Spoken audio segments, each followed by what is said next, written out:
नमस्कार।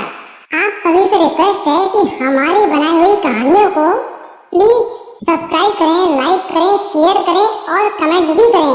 कमेंट करने में इतनी कंजूसी क्यों?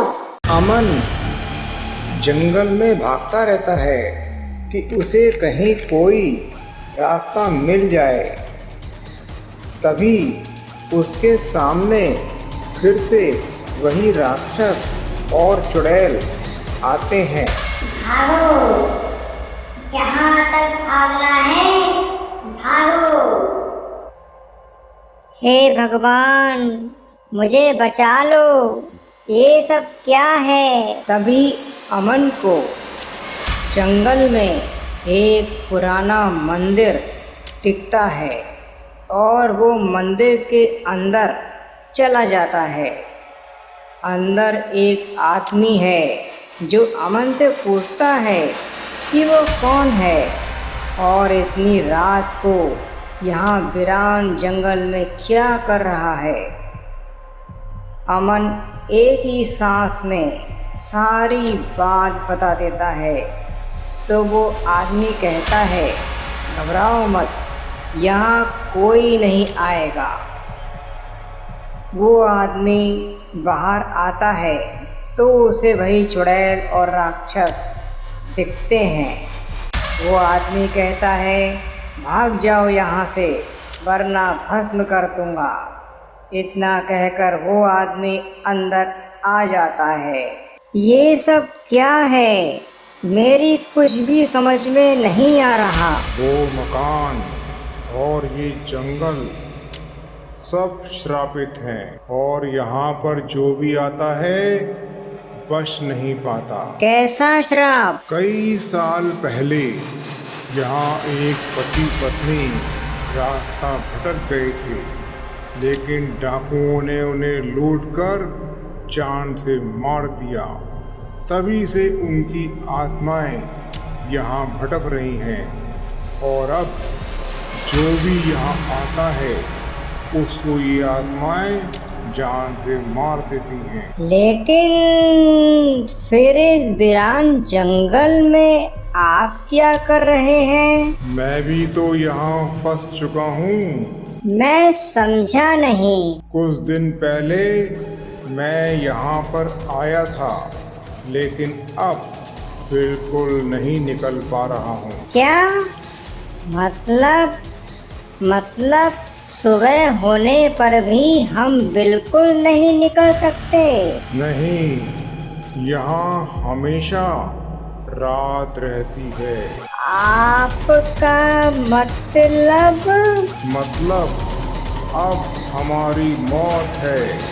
यहाँ पर कब तक भूखे प्यासे जिंदा रहोगे? इतना कहकर वो आदमी एकदम से गायब हो जाता है और ये देखकर अमन की हालत खराब हो जाती है।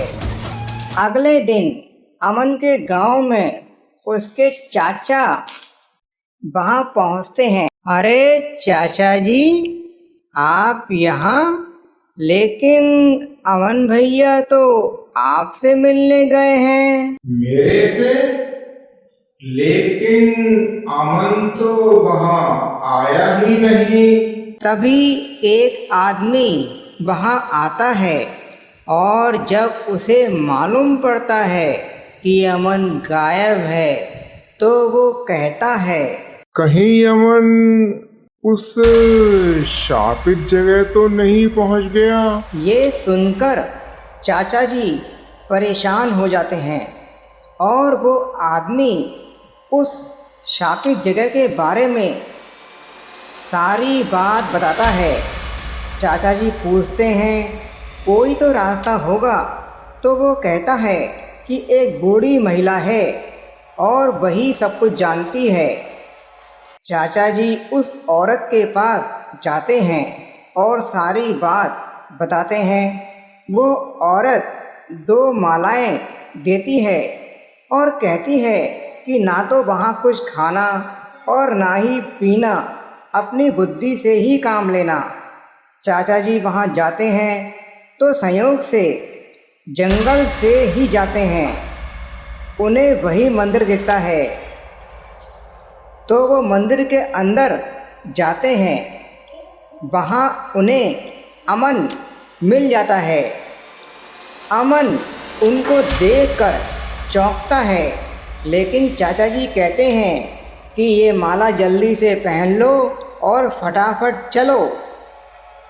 अमन माला पहन लेता है और जैसे ही वे दोनों बाहर निकलते हैं तो वो दोनों खूंखार भूत खड़े होते हैं, लेकिन माला पहने होने की वजह से छू नहीं पाते।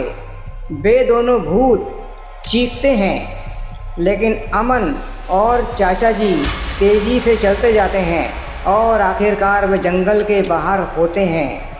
अमन राहत की सांस लेता है।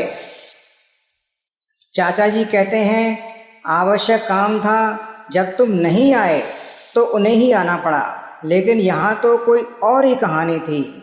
अमन सारी बातें बता देता है। इस शापित जगह को खत्म करना बहुत जरूरी है। पता नहीं कितने मासूम लोगों की जानें गई हैं। चाचा जी, अगर हम पुलिस में रिपोर्ट करें तो? यही समस्या है, कोई फायदा नहीं। गांव में मुझे बताया था कि पुलिस 2 बार जा चुकी है, लेकिन उसे कुछ भी नहीं मिला। अब तुम बच गए हो, यही बहुत है। चलो घर चलें।